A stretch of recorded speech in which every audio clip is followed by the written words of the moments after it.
It became quite obvious to everyone that Putin is weak. Це був виклик президента Росії.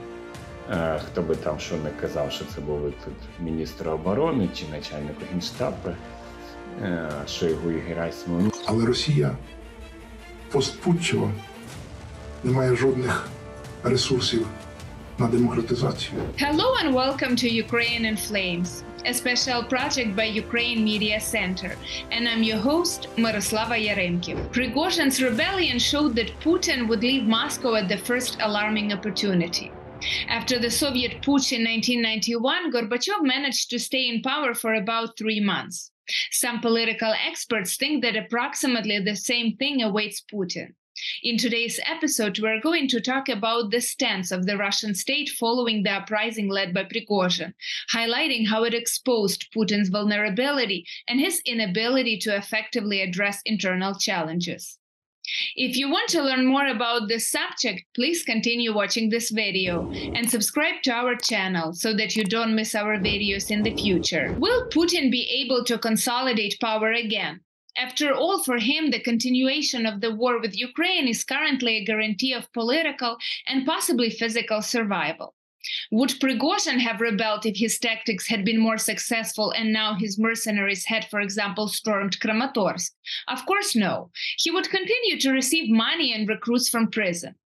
Security policy expert Archil Tsintsadze will share with us his conclusion drawn after Prigozhin's mutiny and how it weakened both Putin and private military company Wagner. I wanted to bring out 3 conclusions, whatever happened during Prigozhin's attempt to move towards Russia with his mercenaries.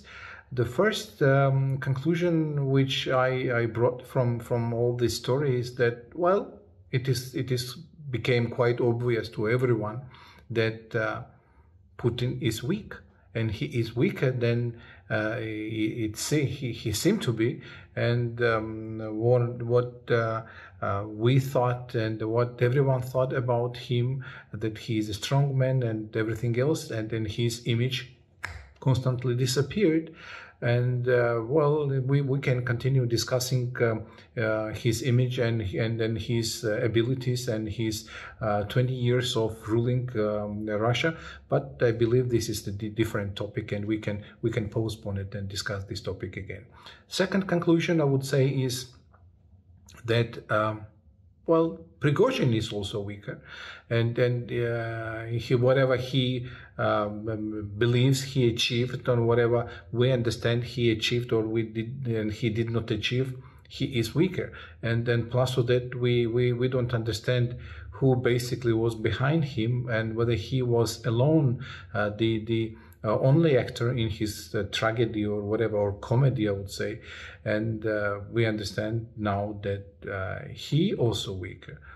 And this is the second conclusion, because he is weaker now. And my belief also is that he will not have the long future. Because every time this kind of things happen, you have to be ready for everything, and then even somehow to preserve your life. So that's why he is weaker. And how the story continues, we basically don't know, but these 2 conclusions we already brought from this story. The third conclusion, I would say, it's about the weakness, and it's the weakness of those analysts who were describing Russia as the serious stronghold, and then the Putin in charge of Russia, and this is the country with no limits and the strongest country. So the theory of do not escalate, it's disappeared as well. So I believe that the analysis, they also weak because they could not even predict what happened, and this weakness it also needs to be somehow explored and then studied deeper to understand where the Western analysts and then maybe the local analysts my only belief, and this might be also the discussion for the separate topic as well, but what I believe here is their weakness also is proved by Prigozhin and all the events what happened in Russia, and their weakness is basically, and their analysis were also depend on Russia propaganda. So basically they fell under Russia propaganda, and that's why do not escalate thing. It is which dominates in the Western analysts. A large number of Russians continue to sympathize with Prigozhin despite his failed uprising. Around 20-30% of Russians continue to have a positive attitude towards the mercenary leader, despite the Kremlin's efforts to discredit him. Prior to his short-lived rebellion, Prigozhin was one of the most influential opinion leaders in Russia, and his rebellion against the top military command was the biggest challenge to Russian President Vladimir Putin's rule in more than 20 years.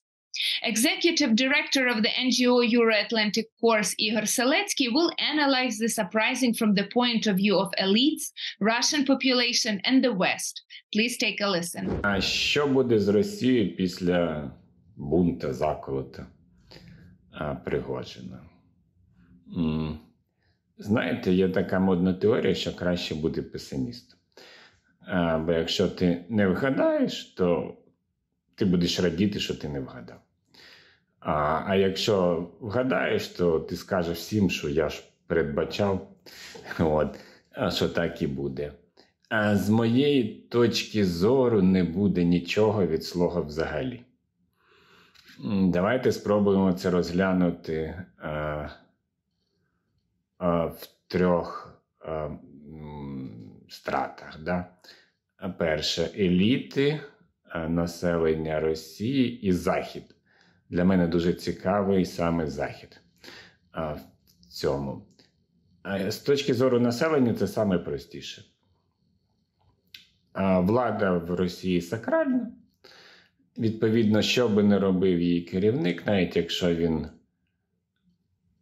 повів себе як лузер в ситуації з Пригожиним, а це було очевидно, да?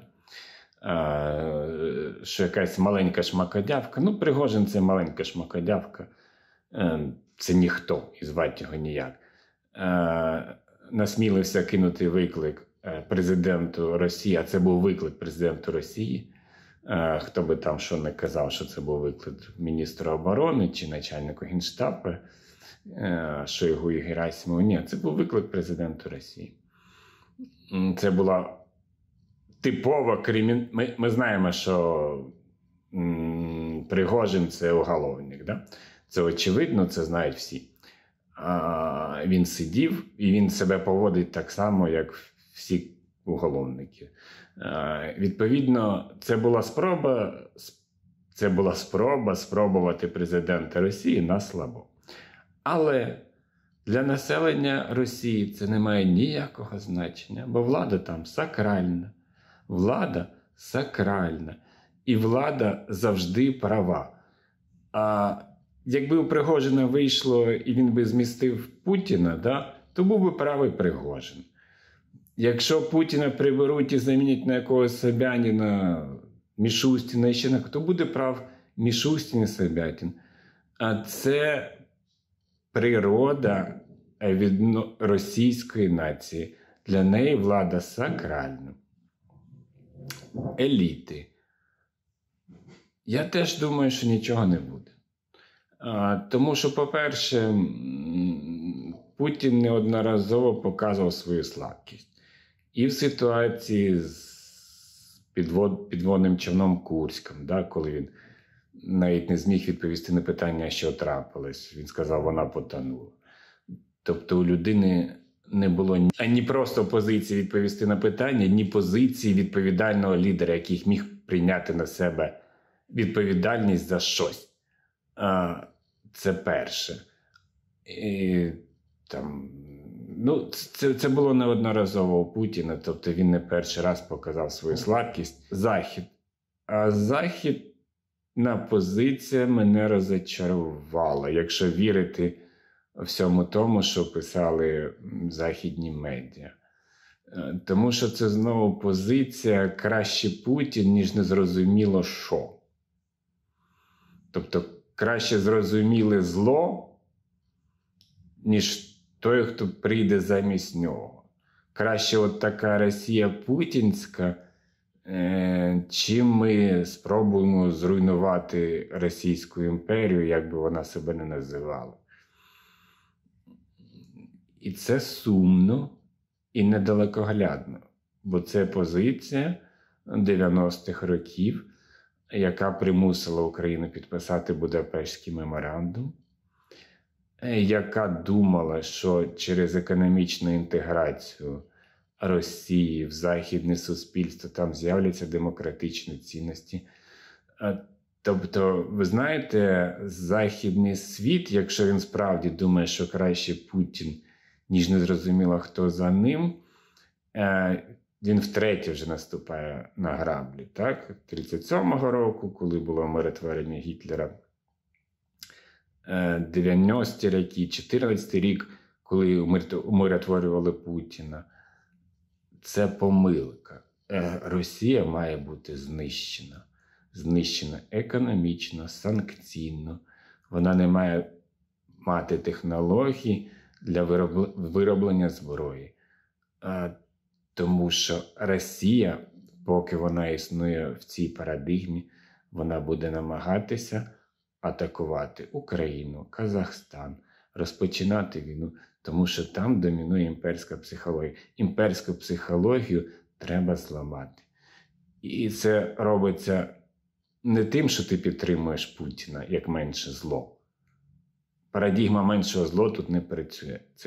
Це робиться тим, що ти намагаєшся, щоб Російська імперія перестала існувати в тому вигляді, в якому вона зараз існує. The Wagner rebellion was a demonstration that power in Russia can be changed only by armed means.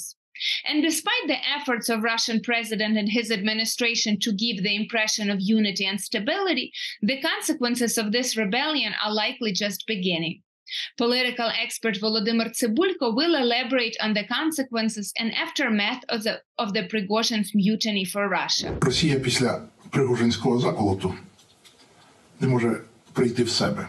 Мені здається, що російський управлінський клас, який, в принципі, вважав, що він придумав хороший політтехнологічний план, в певному моменті просто сам перелякався того, наскільки масово в Ростові народ почав обнімати і виціловувати цих вагнерів.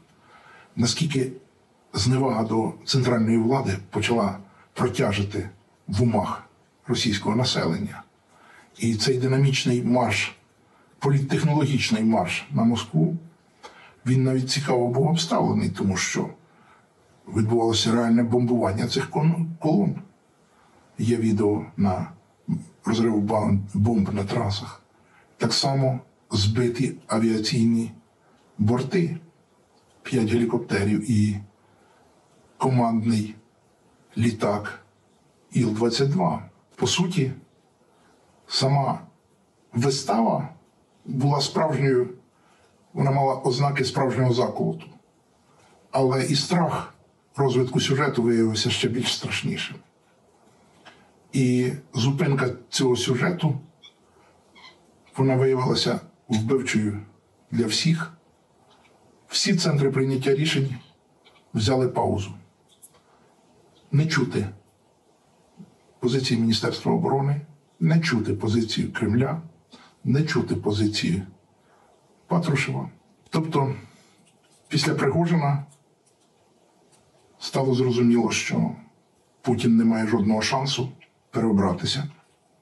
Навіть якщо вони через коліно перегнуті, намалюють результат, найкращим показником несприйняття втоми, чи точніше втоми від Путіна, є те, що на захист Путіна не вийшов ніхто. А по ідеї, мабуть, хтось розраховував, що буде формуватися народне ополчення, яке з криком «Защитім Володимира Владимировича». І те, що Путін чкурнув на Валдай разом з своїм прем'єром Мішустіним із страху, що той за відсутності Путіна миттєво перебере владу, є теж показником того, що Росія опинилася в ситуації, до якої вона просто не готова. Але Росія постпутчева не має жодних ресурсів на демократизацію. Демократизація має супроводжуватися економічним зростанням. Росія не має шансу на економічне зростання, тому що вона застряла в старих технологіях. І шансів на оновлення вона не має, тому що вона не демократизується. А низький рівень економіки не дозволяє демократизувати. Це таке замкнене коло уроборос. І в цьому сенсі, швидше за все, що Росія постпутінська має не просто децентралізуватися, а відпускати ті регіони, які в стані будуть вижити самі. А ті регіони, які не життєздатні, з них треба буде ліпити якісь територіальні кластери, фактично наново перезапускати і економіку, і наново перезапускати державну систему. Але ніякої мілітаризації. Мілітаризація остаточно угробить цю територію. Тому німці прожили після Другої світової війни нормальний розквіт, саме уникаючи зайвої мілітаризації. Тому і Росія може розквітнути, уникаючи мілітаризації. Ніякої ядерної зброї, ніякого військово-морського флоту. Тільки поліцейський контингент. І все. You've been watching a special project by Ukraine Media Center dedicated to the Russian-Ukrainian war, Ukraine in Flames. In the description under this video, you can find information on how you can help Ukraine fight Russian aggression. If you find our work useful, please like and share this video. Slava Ukraini!